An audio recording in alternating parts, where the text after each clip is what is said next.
Cette personne en a absolument ras-le-bol.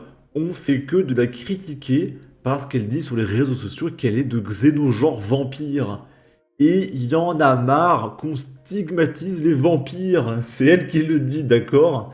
Donc on va écouter sa vidéo et on va essayer de ne pas stigmatiser les vampires. J'aurais jamais cru dire ça un jour dans ma vie. Stop! Je dénonce des TikTokers qui se moquent de ma xéno-identité vampire. Et avant de lancer, je vous rappelle quand même que vraiment, mais TikTok, c'est un monde absolument merveilleux.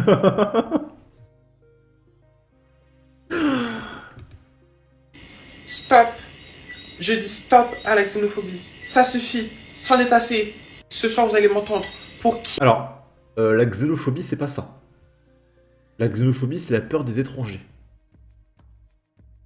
Donc, la vidéo a commencé il y a 1 seconde et il y a déjà une faute de français. Mais c'est pas grave. Qui est-ce que vous prenez à faire des vidéos sur moi, des collages, des duos, me critiquer, me descendre plus bactère, sous prétexte que je suis un vampire et que j'entre pas dans vos cases en fait? Mais pour qui vous prenez? En fait, on vit dans quel monde en fait? On vit vraiment dans un monde de fous en fait. Je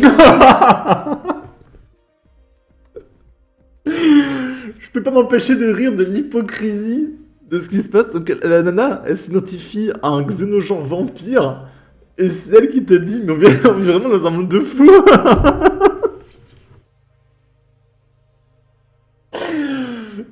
C'est trop drôle, vraiment ça m'éclate. On va réécouter ça. On vit vraiment dans un monde de fous. On vit vraiment dans un monde de fous en fait. Vous vous permettez de critiquer les gens? Mais dans quel monde je vis en fait, nuit?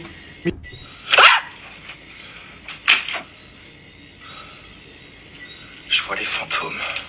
L'identité, c'est le fait de ne pas se reconnaître dans le genre humain. Ok, en premier temps, on se calme. Ceci étant fait, secondairement, nous allons tenter tous ensemble. Mais excusez-moi, c'est quoi ça? Non mais dites-moi si c'est normal en fait. Vous êtes pas normal en fait. Vous n'êtes pas normal, je suis désolé en fait. Alors, ce qui n'est pas normal, c'est de croire qu'on est un vampire. D'accord. Dans quel monde je vis? Dans quel monde vit-on? C'est ça en train de vous... J'en ai marre là, j'en ai marre. On fait que de me dénigrer. Surtout ce qui me choque, c'est que ça vient de grands TikTokers qui ont beaucoup de visibilité. Et vous parlez de faire des vidéos comme ça qui attisent la méchanceté. Moi je trouve ça très très grave. Il faut savoir que je porte... Alors, c'est pas pour attiser de la méchanceté. C'est pour dire qu'il faut arrêter avec ça. Et que les gens qui vont pas bien, qui sont en détresse psychologique, plutôt que de leur dire c'est très bien, t'es un vampire, reste comme t'es, de leur dire t'inquiète pas, ça va passer, tout va bien, on va parler, ça va bien se passer. Parce que te conforter dans ta psychose, c'est extrêmement dangereux et malsain en fait. Donc c'est pour ça qu'on partage ça. Fait plainte contre vous. J'ai déjà commencé avec Abdel. Mais moi je vais pas en arrêter là. Je vais continuer s'il le faut. Toi ça là. Puis Yana, je vais aussi porter plainte contre vous. Ok. Mais c'est premier degré ou pas?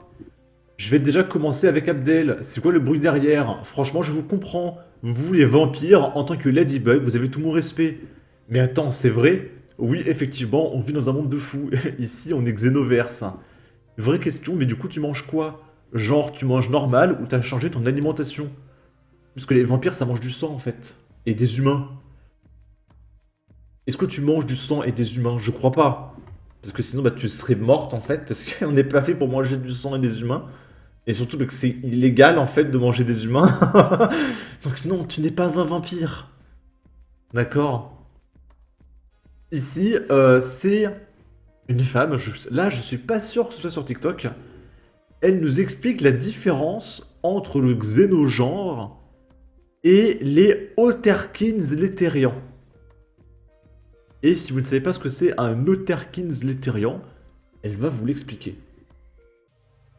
En ce moment sur TikTok, avec les débats houleux sur le xénogenre, on insiste encore une fois à une grande vague de confusion entre le xénogenre et les Otherkins Terrian. Déjà qu'on se le dise, le xénogenre et les Otherkins et sont deux choses différentes. Le xénogenre est une identité de genre dite non binaire. C'est une identité reliée à la communauté LGBTQIA+, plus spécifiquement à la transidentité. Pour rappel, la transidentité concerne toute personne qui ne se reconnaît pas dans le genre qui lui a été assigné à la naissance. Pour les personnes qui ne se reconnaissent pas dans le concept de masculin et féminin, le xénogenre va consister à décrire de manière métaphorique ou analogique la manière dont la personne se ressent. Par exemple, une personne xénogenre peut s'identifier à un chat pour le côté sauvage, indépendant ou introverti. Il peut se sentir assez peu finalement d'affinité avec les autres personnes et plus en lien avec le monde animal, le chat plus particulièrement. Évidemment, c'est métaphorique. Ah non. Ça veut juste dire que t'aimes bien les animaux. Ça veut dire que t'es un chat. Moi, j'ai beaucoup les chats, j'ai 4 chats. Je leur fais plein de bisous. Mais moi, je suis pas un chat. Et je suis pas de xénogenre chat. C'est pour ça qu'il faut qu'on leur dise, non mais calmez-vous. Ça va bien se passer, tu n'es pas un chat. C'est juste que tu aimes bien les animaux. D'accord? La personne ne se prend pas véritablement pour un chat. Pour elle, c'est surtout qu'elle s'identifie davantage à ce que représente le chat, plutôt que ce que représentent les concepts de féminin et masculin par exemple. Bon d'accord, mais alors du coup, les Otherkin et Terrian, c'est quoi exactement? Les Otherkin et les Terrian sont deux branches qui appartiennent à l'alter-humanité. Un alter-humain est une personne qui a le sentiment profond d'être en partie non humaine.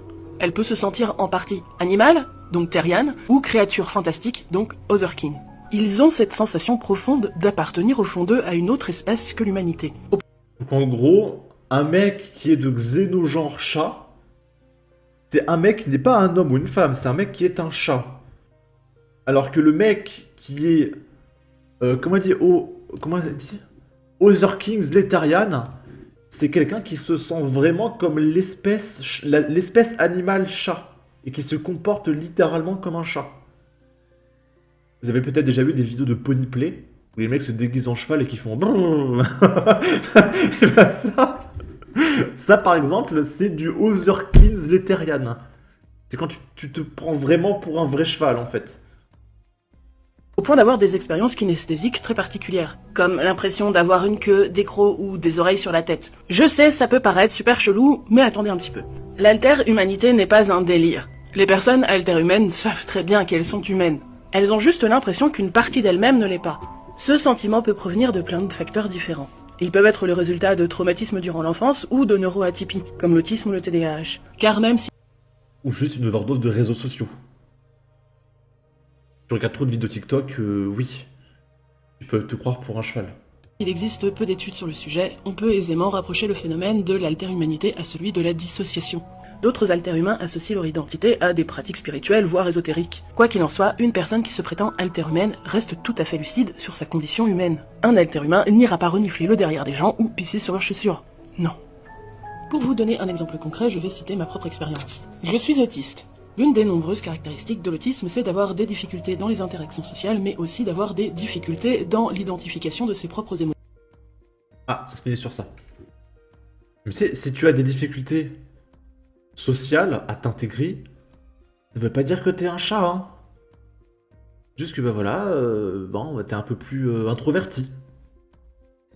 Voilà, mais t'es pas un chat, t'inquiète pas, ça va bien se passer, c'est pas grave.